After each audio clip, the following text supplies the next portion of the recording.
The Middle Ages knew no mercy. Justice was not carved in parchment or sealed in the wax of kings, but in rope, in fire, and in steel. To be condemned in this age was not simply to die, it was to be unmade. The body was not merely extinguished, it was broken, displayed, consumed, until even the memory of the condemned was meant to wither in shame. Step into the square of judgment, and you step into a theater of cruelty. The earth itself is soaked with blood, darkened by decades of executions. Wooden scaffolds rise like monuments of terror, erected not to protect the innocent, but to remind the living of their place. They stand tall against the gray sky, grim symbols that whisper the fate of any who dare defy the order of their masters. See the bodies that sway in the wind, lifeless figures, once men, once women, now reduced to husks of warning. Their skin stretched, their eyes sunken, their tongues swollen, their forms twisting slowly in the cold gusts. Each creak of rope is like a sermon preached not with words but with silence. And yet silence here is louder than any cry. Turn your gaze to the wheel. There, prisoners still breathe, though every breath is a curse of agony. They are bound, their limbs outstretched, their bones shattered one by iron hammers. The crowd leans closer with every crack. Children cry, yet their mothers force them to watch. For this too is a lesson. To live under law is to obey. To disobey is to suffer. Hear the scream that pierces the air as molten lead is poured upon bare flesh. The sound should echo across the heavens, but it is smothered by the chanting of a priest. Holy verses rise in rhythm with human torment, as though sanctifying the cruelty, making sacred the suffering. This is no accident. This is ritual. This is theater. Look upon the condemned thief. His crime, a loaf of bread, a desperate hand extended toward survival. His punishment, his ribs torn open, his entrails dragged before the crowd. They jeer as his life spills upon the ground, the air thick with the stench of death. The executioner wipes sweat from his brow, his face indifferent, his hands dripping red. This is his craft, his livelihood, his place in the order of things. And what of the people who gather? They do not turn away. They cannot, for they are not only witnesses, they are participants. Their gasps, their cheers, their murmurs of prayer, all of it feeds the ritual. The condemned do not die in isolation. They die before an audience, each cry a note in the chorus of order, each convulsion a reminder that law is not justice, but fear. This is the cruel paradox of the age. Pain is spectacle, cruelty is law, and death itself is only the final act in a carefully staged drama. A drama designed not only to punish the guilty, but to terrify the innocent. In this theater, even mercy is absent. A man may be pardoned, yet first his body must taste the rope, the fire, the blade. Forgiveness arrives not before torment, but after humiliation. And so the scaffold becomes more than wood and rope. It becomes a symbol, a place where kings write their authority in flesh, where lords carve their dominion in screams, where power is made visible through the destruction of the body. Each broken man, each shattered woman, each child scarred by the sight, together they form the foundation upon which kingdoms rise. This is justice, they said. This is order, they preached. But in truth it is fear. Fear woven into every sinew of society. Fear that bends the back, that seals the lips, that makes obedience second nature. Fear that whispers that no man, no woman, no soul is beyond the reach of rope and flame. And it is into this world, this grim stage of pain and spectacle, that William Cragh was cast. His name at first was nothing more than another to be added to the list of the condemned. His sentence no different from those who swung before him, to hang until death claimed him, to be cut down, his body torn apart by horses, each limb pulled in opposite directions until the man was no more. The people who came to see him did not expect a miracle. They expected a lesson. They expected blood. They expected the order of the world to be written once more in agony. For in the Middle Ages, death was certain, life was fragile, and justice was not a gift of heaven, but the cruelty of men. The year was 1290, and the valleys of Wales smoldered beneath the iron heel of Norman rule.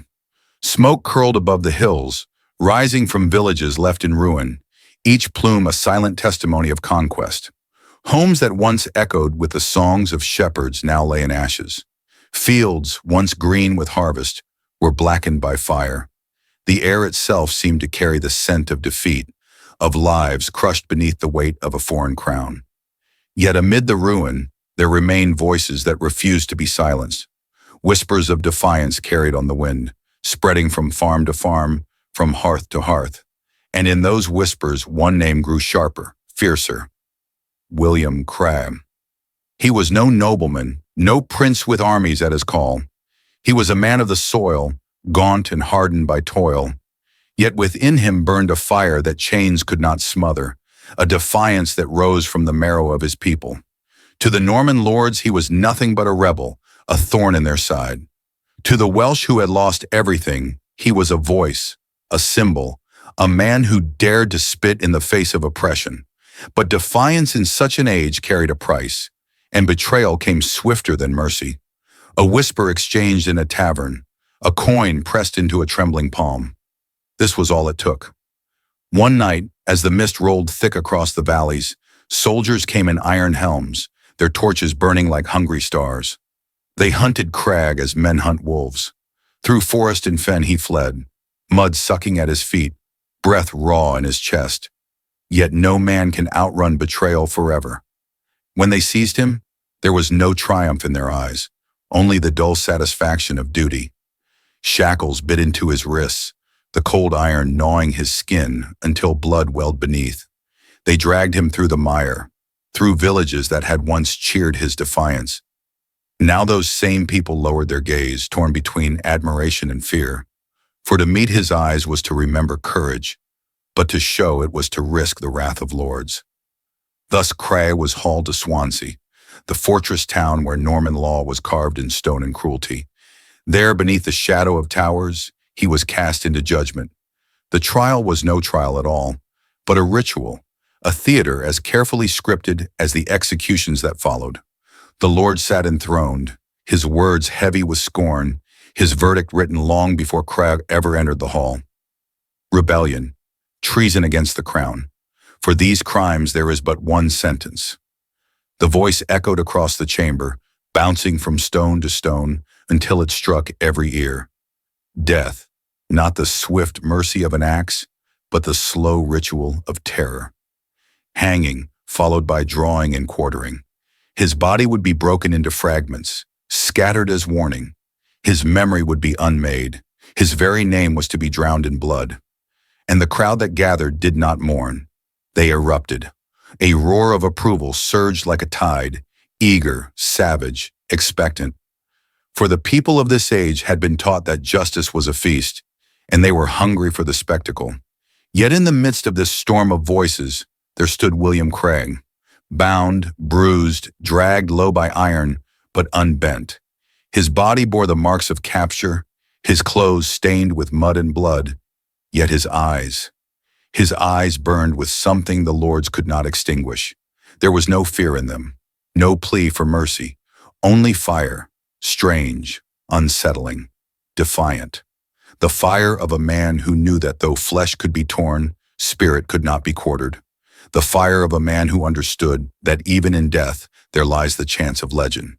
Thus the rebel was condemned, his fate sealed by decree. The sentence was not his alone, but a warning etched in flesh for every Welshman who dared to dream of freedom.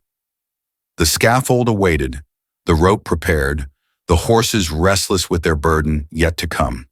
But in that moment, as his gaze met the crowd, those who loved him, those who despised him, there was a silence in which one truth lingered.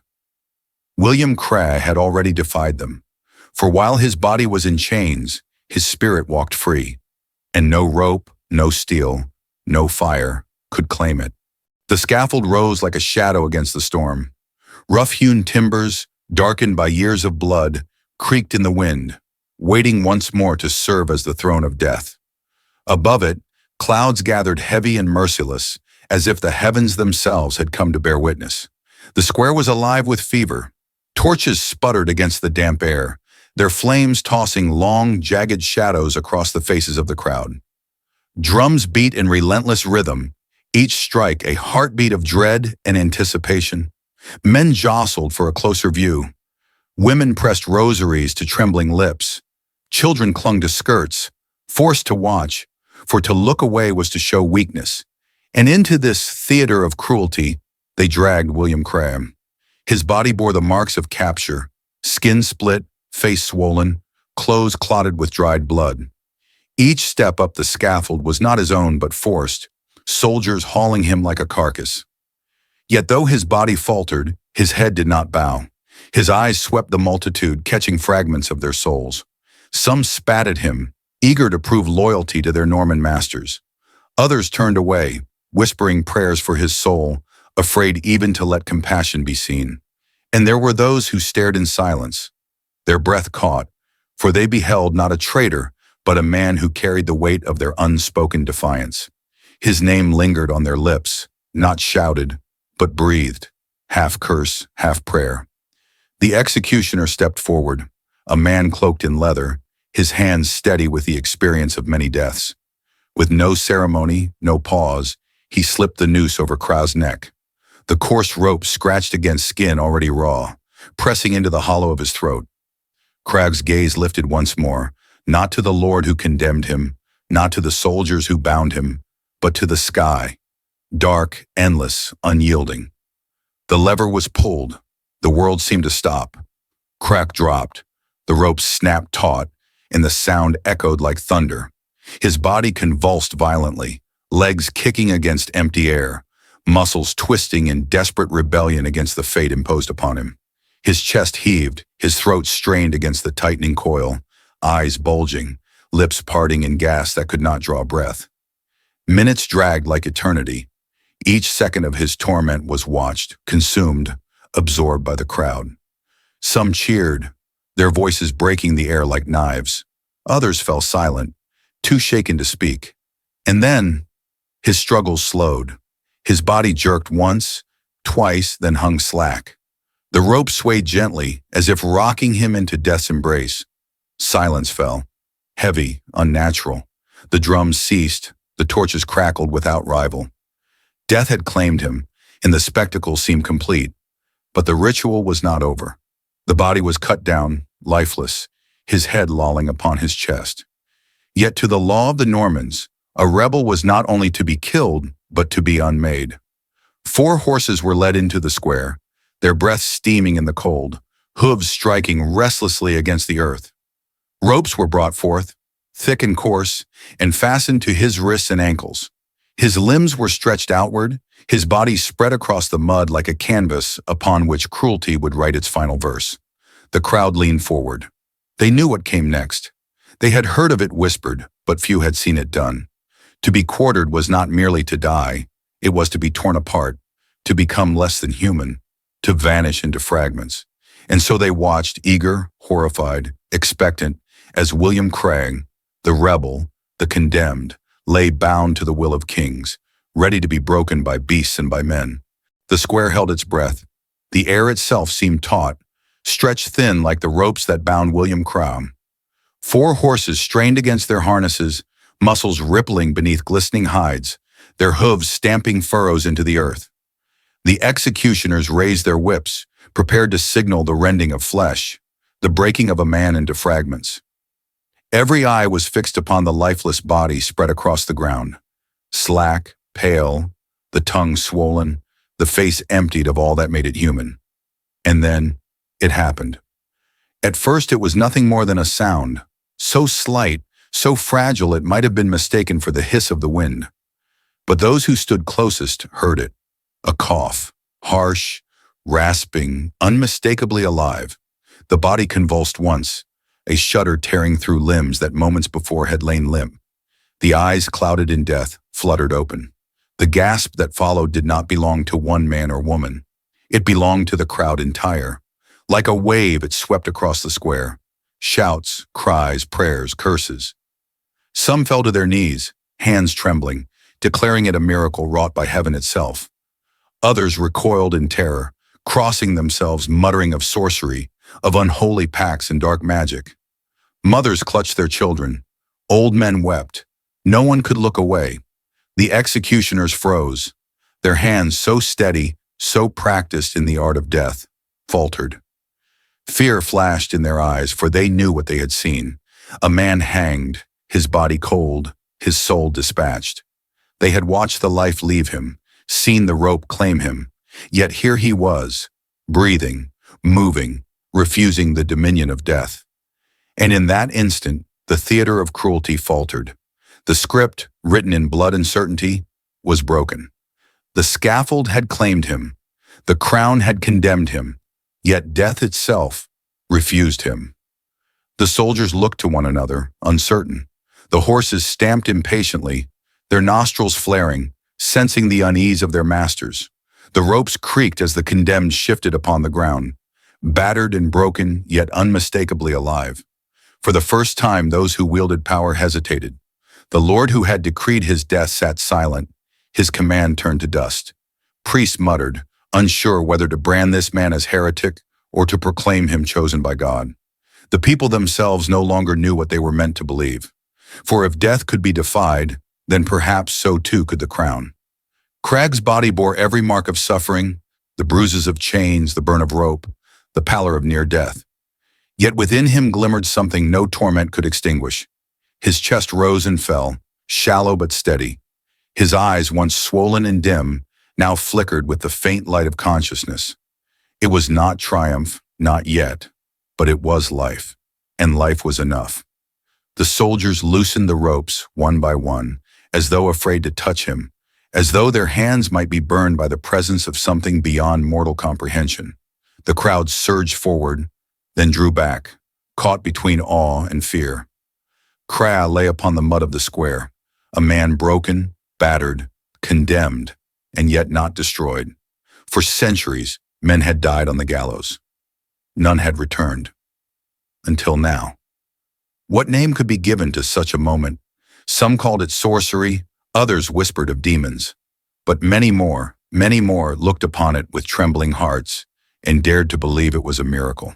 And so the story of William Cragh, the rebel who had been hanged, quartered in waiting, and left for dead, began not with his fall, but with his rising, not with silence, but with breath, not with an ending, but with a defiance that even death itself could not claim. Night fell heavy upon Swansea, but silence did not follow. Instead, the darkness trembled with whispers. They moved like wildfire through alley and tavern, across chapel steps, and along the banks of the river. Words hushed, words fearful, words awed. Cragh lives. Men bent low across wooden tables, their mugs forgotten, eyes darting to every corner as they spoke of what they had seen. In chapels, priests tried to smother the tale, yet even their sermons quivered, for faith itself seemed shaken. Some proclaimed it openly. The hand of God had reached down into the scaffold and spared the rebel. The saints had interceded. Holiness had clothed itself in the body of a man condemned. To deny it was to deny heaven itself. But others trembled for different reasons. It is sorcery, they whispered. Witchcraft. A curse upon the land. For how else could a dead man rise? How else could rope, fire, and steel be thwarted? To them, Cragh's survival was not blessing but blight, a sign that dark forces walked among them, forces strong enough to mock even the crown. The Norman lords, seated in their halls of stone, felt unease coil through their power. Their law had been written in blood, their authority proven in death. But what happens when death itself refuses obedience? How could they command fear when a single man, broken and condemned, had risen from the scaffold that was meant to erase him? What was their rule worth if even the gallows failed to silence rebellion? In the villages, the story grew with every telling. By firelight, mothers drew children close and whispered the tale as though it were scripture. They spoke of the ropes that tightened but could not hold, of the breath that returned where none should be, of eyes that opened though sealed by death. For the children, it was more than a story. It was proof that even in a world ruled by cruelty, miracles could walk in flesh and blood. And among the peasants, awe turned to reverence. They came quietly in twos and threes to the place where Cragh lay broken, his body still frail, his breath shallow but steady. They knelt before him, not as before a man, but as before a relic. They reached for his hands, scarred and swollen, and touched them as though blessing might pass through skin to skin. Tears fell freely. Murmurs rose like prayers. To look upon him was to believe. The fear of the Lord's grew heavier, for they knew what the people whispered. They knew that stories are more dangerous than swords. Swords cut flesh, but stories cut memory, and memory endures. If Cragh became more than a man, if he became a symbol, then rebellion would never die. And so the whispers spread unchecked. Across fields and forests, from hearth to hearth, carried by travelers and shepherds, merchants and priests. Some whispered in defiance, others in dread, but all whispered. And the more they whispered, the greater the tale became. The rebel who lived, the man who defied the rope, the one whom even death had refused. No edict could silence it. No punishment could erase it. For it was no longer just a story, it was a seed of fear in the hearts of rulers, a seed of hope in the hearts of the ruled. And that seed, once planted, could not be unplanted. It grew in darkness, watered by awe and terror alike, until it wrapped itself around every soul who had heard the name William Cragh. Years passed, yet the memory did not fade. The fields of Wales stretched wide beneath a gray, brooding sky, the same sky that had once looked down upon gallows and scaffold. Farmers bent their backs to the soil, shepherds guided their flocks across windswept hills, children played in meadows where wildflowers swayed. Life, relentless and ordinary, pressed forward. But beneath it all, like a steady current hidden under calm waters, the story endured. They whispered it while sowing seed, as though planting more than wheat into the earth. They sang it in quiet songs while driving sheep through narrow passes. They told it in hushed tones by hearth fires, where shadows danced and flames seemed to flicker in time with the words, "William Cragh lives." It was not written in the chronicles of kings. No scribe at court dared ink it into parchment. No herald proclaimed it from castle walls. To the rulers, he remained a criminal, a rebel who had raised his hand against the crown. To the lords, he was an example of why fear must be fed with blood. Yet in the memory of the people, his story was neither rebellion nor crime.